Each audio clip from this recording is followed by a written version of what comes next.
Happy Wednesday, everybody. Welcome to the midweek chat. Your boys from Straight Up Tennessee in the building this morning, afternoon, night, whatever it is where you're listening.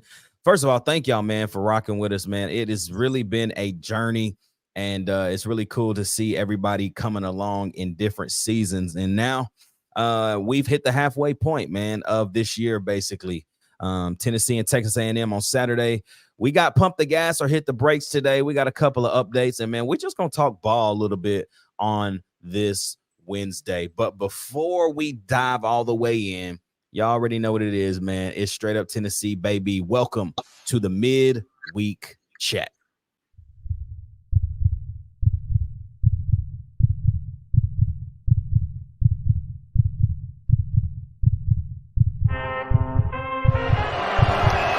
From 40, on the way, a knuckle ball. He got it!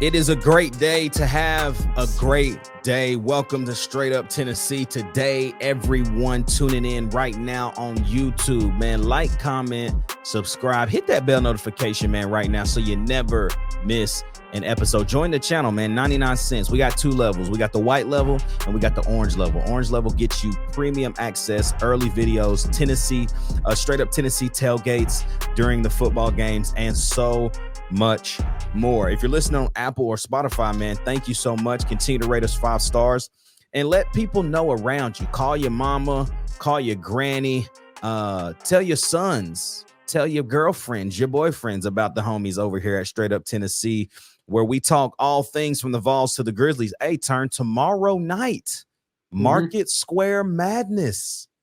Yeah, Tennessee basketball, man. I wish that I could get into town early and get to that, but I can't. Starts at 7. I think I didn't even talk to my wife about it. I forgot about that until you just said that. But I'd like to go. I think it'd be fun. That's going to be a fun event. I know last year it was really, really cool. I didn't get to go last year either. Obviously, I mean, that's kind of the hand I've been dealt living in the mid-state right now. Obviously, I love the mid-state though. So, but I say all of that to say, I really think that this year's basketball team, and we won't talk too much right now, they have the opportunity to be real special, bro. Defensively, they're elite. You add Freddie DeLone, DJ Jefferson, if he can keep his head out of his butt, he's going to be an absolute star. You get Zakai Ziegler back, and then you got veteran leadership between Vescovy and Josiah James, who have all returned. You add in JP Estrella, you add Cade Phillips, you add Jordan Gainey from the transfer portal. The guy can shoot lights out. Dalton Connect. I'm gonna call him White Boy Corver. Y'all know. I used to call Kyle Korver, who played for the Hawks, White Boy Corver. White Boy, he was money. Dalton Connect is the new White Boy Corver. White Boy Corver. Oh man, but it's gonna be a really fun year. I'm excited. I honestly think, gosh, I'm thinking about Tennessee basketball for a second. Isn't their first preseason game like, when is it? I think their first game is it Halloween? I'm pretty sure they play Lenore Ryan on Halloween. I could be wrong. Oh, you know what? They have that charity game against Michigan State at Michigan State on Sunday, October 29th. That is their first game. But the exhibition game back home at is so strange on my calendar. It says Tennessee versus Lenore Ryan, Knoxville, Tennessee, Food City Center. So strange to read Food City Center because we calling it TBA at Food City Center, but it's TBA. It's August. Well, Tennessee to play charity exhibition to benefit Maui wildfire. Is that what you're talking about? Yeah, that's on the 29th, and then they come back home in 2 days on Halloween, and they have Lenore Ryan for that first exhibition game. And then I know they're playing in that tournament. August. I don't remember who they're playing, but that Thanksgiving tournament, Yeah, I'm it trying to. was supposed to be in Maui, but it's not anymore. Yeah, I mean, I get that. So, but yeah, excited for basketball. I love talking hoops. We're gonna get a lot of folks on the show once we get in the hoop season. But it's A&M week, man. We talked a lot about who A&M was on Monday, and now today, man, we're just talking straight ball. Like how important is the win? Let's start it off like this term. Is this a must win for Tennessee? Do you think it's a must win? Yes. Why? I mean, I say it is, but I mean, it don't. It technically, it just makes the road easier if you wanna get to our goals. Because I think you can lose one West game and still make it to the SEC championship. See, So I truly want to understand that because the West has no implications on the East. yeah, you're Like, couldn't, right? Like in my mind, it doesn't because it's like, yeah, okay, look, we lost to, let's say hypothetically, you lose two, you lose A&M and Bama. Your record in the East is still plus, but your SEC then goes from, what are we 1-1? You go from 2-3. You go in 2-3 losses to two West teams. Like I don't know how they measure that. I think that's my question: is can you lose to two West teams and still get there? I don't know. yeah. I don't know. It's one of those things. Like I feel like I've just been told that. Like, does that make sense? Like you hear people talking about, it's like, oh, well, Tennessee's got to at least win first Texas A&M or Bama to stand a shot at making the SEC championship because we know I mean, if you're gonna make the SEC championship, you got to beat Georgia. I mean, that's a must. Yeah, exactly. And Georgia is. But I don't know, man. I think our team needs the confidence. Honestly, No, I I mean, would agree. I think we're. I mean, I think we're pretty confident coming off that South Carolina win. But I don't know. All the confidence we can get going into Bryant Denny would help. Yeah, I mean, I'm indifferent at this point on if I think it's a must win. Do I think it's a needed win? Yes. Must win? I'm not there yet. I think we need this one as confidence builds. You're getting into the grunt. We're calling this the gauntlet. I mean, you got A&M, then you've got Bama, and then you got Kentucky, and then you get UConn, and then, I mean, I hate that I even am saying this, but like you can't sleep on Missouri. You really can't. And we have to go to Columbia. So going to Como is going to be a battle in itself. And then after Missouri, you're coming home to play Georgia. And then basically season's over, So these 3 games, I think, are going to dictate what November could start off looking like. Because again, last year we lost one in November down there in South Carolina. And so that kind of just deteriorated all of our goals of getting to not just the SEC championship because we had lost to Georgia, but it was a college football playoff hope that was crushed in November. So October, this is the month that we got to really kind of show up and I think be at our best. And it starts Saturday against the Aggies, 100%. I agree with that, man. I don't know, man. This is one of those games where it could either be really close. I don't know. I think it's either going to be really close or a blowout. This game. Man, what would it do to the media, bro? Like the media would be sick if Tennessee goes out here and beats the brakes off of Texas A&M because then they really will have to start putting respect back on Tennessee. But we already know how the media is. It's quickly gonna stir to, well, man, Texas A&M is just not back like we thought they were. They weren't in the top 25. They're 4-3 now after the Tennessee loss. Yeah. man, blah, blah, blah. You know what I'm saying? But like all the hype right now is how big of a game this is. CBS 3:30. I mean, you don't get those slots if the people don't believe that this could be not just a great game, but that it's two teams that are at a in a great place, program building opportunity, program building wins that could happen on Saturday. But because if Tennessee wins, they're gonna brush it off like it's A&M isn't back. It's Man, just strange to me. I think it was Kirby Smart who said this.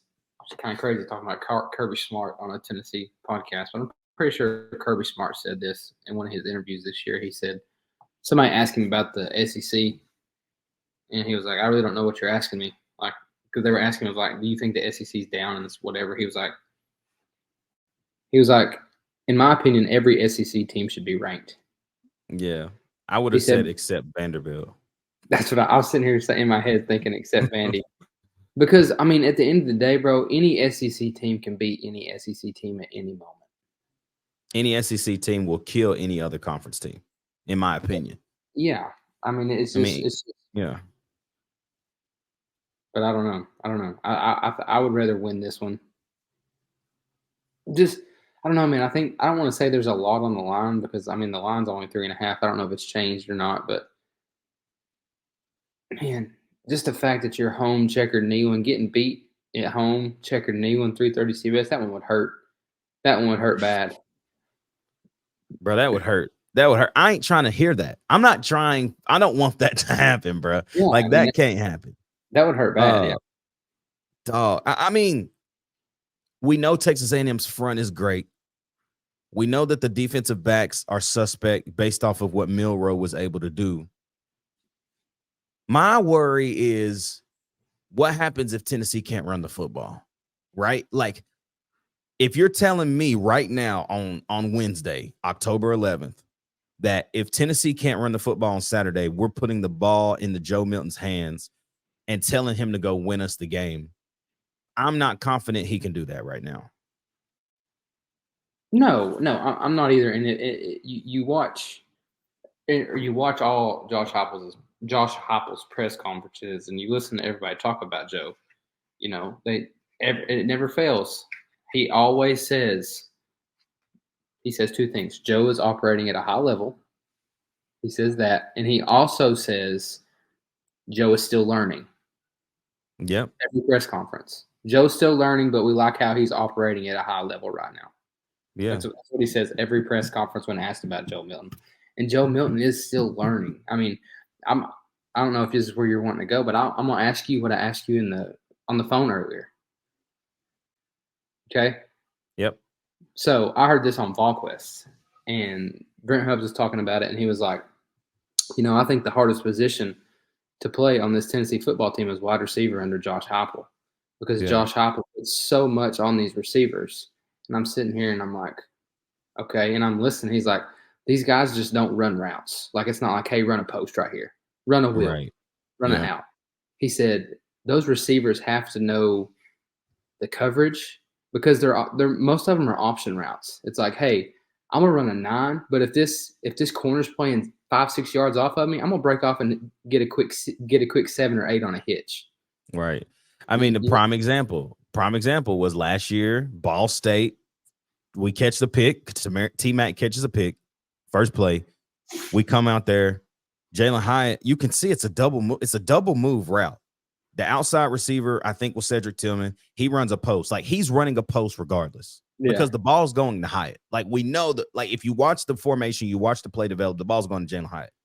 But Jalen Hyatt sees that the safety actually shades the whole zone over there. So there's no way he's getting open on a wheel route. He breaks off the wheel and runs a wheel hitch, catches it, turns it upfield, touchdown. Has to be an option route. Has to be. 100%. It is. And, I told you this earlier. I think that's two things right here. I think that's why Jalen Hyatt was so successful in this offense because, you go back and watch all his interviews. Like, he worked his butt off in the film room, like watching the DBs, watching the secondary of the opposing team, knowing what he's probably going to do. And then to the flip side of that, you've got Hendon Hooker, who can read a defense like nobody's business. You know what I mean? And when you get somebody like Hendon Hooker and Jalen Hyatt on the same page, because that's what happened. They just clicked. They were on the same page. Hendon Yeah. Hooker, he'd get up there. Jalen Hyatt had his option route out there. Hendon Hooker would get up there, read the defense. Guarantee you, he knew 95% of the time which option Jalen Hyatt was going to pick. Oh yeah. Because I mean, even on the hitch, if you watch the play, that specific play I'm talking about, how it developed, Hendon did not throw the ball in Jalen's break. He kind of wanted to see what he was going to do. And he was just so open that Jalen was sitting in his break for a second and then got the football. Yeah. So, but at the same time, you started to see that speed up as the year went on. And so it's kind of like, which one of these young guys now figures that out, right? I think obviously Brew was wide receiver 1. I honestly think out of the guys that are going to play now, in my opinion, Caleb Webb has shown the most like upside. Long, lanky, catches with his hands. I'm very anxious to see how many times they go to K Webb, because I really feel like when Joe was working with the twos last year, Caleb Webb was getting a lot of those balls just like Squirrel White was. And so it's like, I mean, does Caleb Webb could Caleb Webb be the guy that kind of emerges? I don't know. Somebody just has to. I don't care who it is. And I'm ready for Saturday to see who that becomes, because I think it has to happen Saturday. Because again, if we cannot run the football, we got to put the ball into Joe's hands and say, hey, man, I really don't know what the heck's about to happen, but let's go win us a football game. Run the ball if you have to. 5 yards. It ain't got to be a bomb. Hit 5-yard hitches, 5-yard slants, intermediate, 20 yards down the field. I think we're at the point in the season. Like I know we're not even halfway. I mean, we're not halfway yet, but I think we're in the point of the season where Joe's got 5 games under his belt. Yep. And if we can't run the football, I think it's time to just let Joe go. Like, you know what I mean? Don't try to let it rip. Don't let him be. Don't let him be a game manager no more. Just let him go.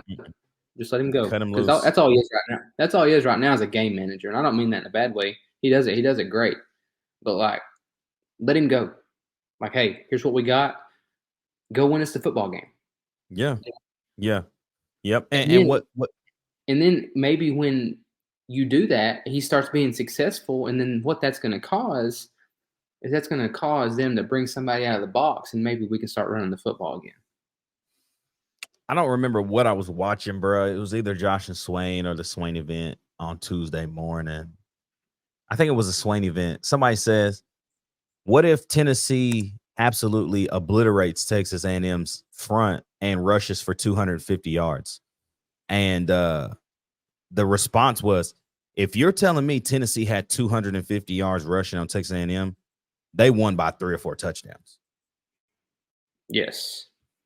Right? You know what I'm saying? Right. And could that happen? It could. But if it doesn't, there's got to be we know what has to have had happened in that game. It's that Joe Milton has his big game. You know, they were talking about this too earlier or yesterday on Tuesday. They were saying Jalen Milroe, his progression at Alabama. He threw his first game. It was like, and you know what? Actually, I'm going to be very specific about this because I feel like I need to, because it was such a great take that I think it's that important. So here it was. They talked about Jalen Milroe's specific, like his progression over the last 6 games, right? For him. And they went into talking about his yardage per game over the last few games. So they play MTSU. Jalen Milroe goes 13 for 18 for 194 yards. Okay. Second game against Texas. We know that they took this L.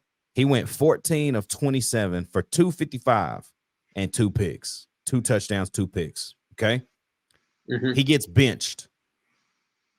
He gets benched and does not play against South Florida. They play Ole Miss. Milroe goes 17 of 21, 225, 1 touchdown, 1 interception. Then they play Mississippi State. At Mississippi State, Milroe goes 10 of 12. He threw the ball 12 times for 164, no touchdowns, no picks. Lo and behold, they play Texas A&M. He goes 21 of 33 for 321, 3 scores, and 1 touchdown. Does that not look a lot like somebody we know? Not throwing the ball less, but as far as the numbers, 160, like not doing anything, and then just explodes for 320 on Texas A&M. Can Joe Milton just somehow explode on Texas A&M and go for 350, 400? Like, can that happen? And if it does, boy, oh boy. I think Joe Milton's going to need the Hendon Hooker Florida game from last year. Yeah. Because, I mean, I'm just sitting on here, and, I mean, these are two pretty – this game all comes down to the trenches. When you hear these two stat lines, it says Tennessee leads the SEC in rushing at 231 yards per game, more than 20 yards better than LSU, which ranks second. Okay. On the other hand, Texas A&M has been the best rush defense in the conference, ranking first in both yards surrendered on the ground at 84 yards per game and yards per rush at 2.61 yards per carry. Last week at Bama, they held Alabama to 23 yards. 23 yards on 26 rushes. You got the best. So it's kind of exciting to sit here and think about, because you got the best rush offense in the SEC, and then you got the best rush defense in the SEC. Who's going to be more nasty? That's what it comes down to. Who's going to be more nasty? Who's going to be walking out of there that can't walk? That's the team that's going to win. The team that can't walk. The team that can't celebrate and do the alma mater at the end of the game. They going straight to treatment. That's the team that's going to win. Yeah, 100%. I just can't believe it's Wednesday. I feel like it's the slowest week in freaking America. I need football, bro. But y'all know what it is, man. It's pump the gas or hit the brakes. Y'all know how we end these midweek chats. Great time for this, actually. And Turn has not even seen these questions. I made them up literally today. And so, pump the gas or hit the brakes. A Tennessee wide receiver scores the first touchdown on Saturday. Hit the brakes. Hit the brakes. It's going to be a running back. I'm going to pump the gas. No. I'm going to pump the gas, and I'm going to tell you what's going to happen, dog. Oh, gosh. I'm ready for it. This is usually me. You're being me right now. I'm pumping the gas on this thing. Here's what's going to happen. We're getting the ball first because Texas A&M is going to win the toss and defer. We're getting the ball first. Okay. Quick game. Boom, boom, boom. First down. Rhythm. First and 10. Bomb. Ramel Keaton. Touchdown. It might, if we score like that, it might be game over. It might be a long night. So I'm calling it on play, and here's just where my head is. I'm calling it on play 5 or 6. Okay. 5 or 6. Play 5 or 6. Ramel Keaton. So it's about a 40 yard. It's about a 30, 40 yard bomb. Yeah, but it's still one of them boys. You hear what I'm talking about? So Ramel Keaton. That's what I'm doing. I'm pumping the gas. Pump the gas or hit the brakes. Gabe Judy Lolly or Kamal Hadden have an interception on Saturday. Pump the gas or hit the brakes.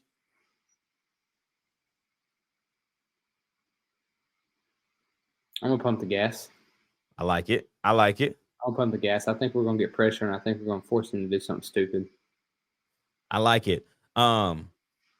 I'm also going to pump the gas. It's time for Gabe, bro. He's in position every time. He's getting so many PBUs. He's making great tackles when when getting he may get beat, but he makes a big play, makes a stop. Can he be in the right position? I think he can. And we know that Kamal Haddon's always around the right position. It's can he get his head around? You know who's going to have to pick this game? I'm going to go ahead and call it. Aaron Beasley. Nope. Who? Wesley Walker. Hey, come on, Wes. Bring the juice, Wes. Get you one. But I think Gabe Judy or Kamal could get one for sure. I'm gonna pump the gas on that. Tennessee allows 2 or less sacks on Joe Milton. I am actually, bro, I'm gonna answer this one first. I am going to hit the brakes. I think it won't be necessarily the offensive line's fault. I think that early in the game, as we're trying to get settled in, maybe that second quarter, Joe kind of does what Joe does at sometimes and holds on to the football a little longer. And I think it's going to cause him to get sacked 3 or 4 times potentially on Saturday. But I don't think it's game-breaking sacks or anything, not strip sacks, forced fumbles or anything. But their front is nasty. And it's just hard for me to think we can hold them to 2 or less. Because if we do, then, I mean, you're telling me Tennessee won that game, period. Yes, fact, 100%. 100%. I'm going to hit the brakes on that one, too.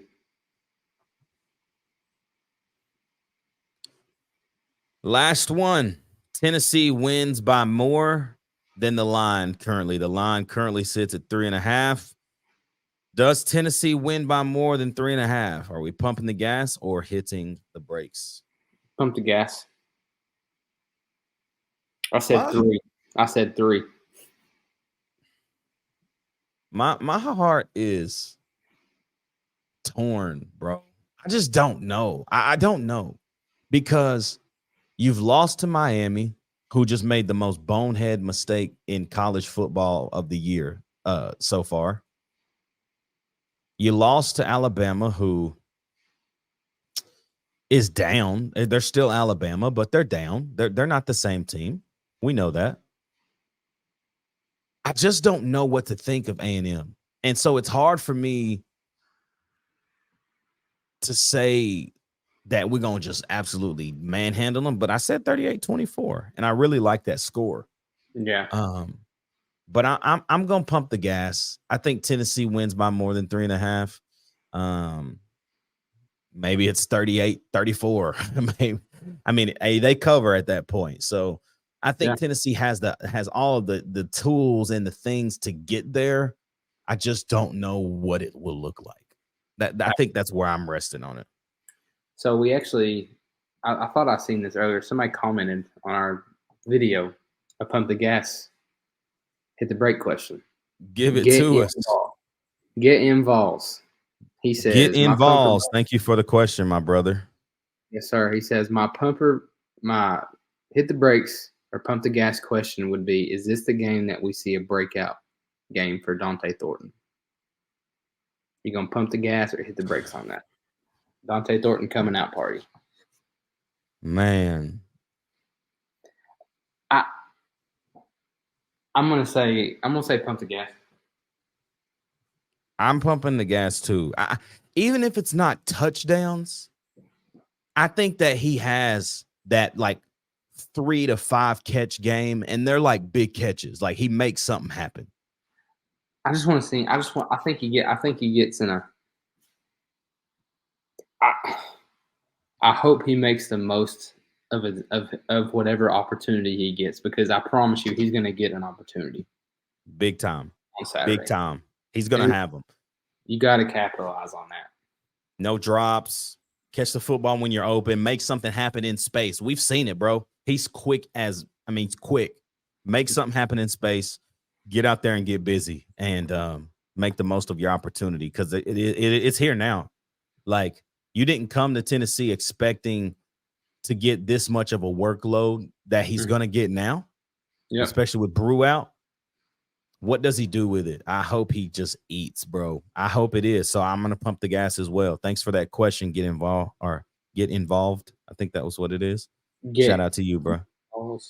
something like that. Shout out to you. Shout out to you, man. Get in Vols. Get them Man, Vols. y'all know what it.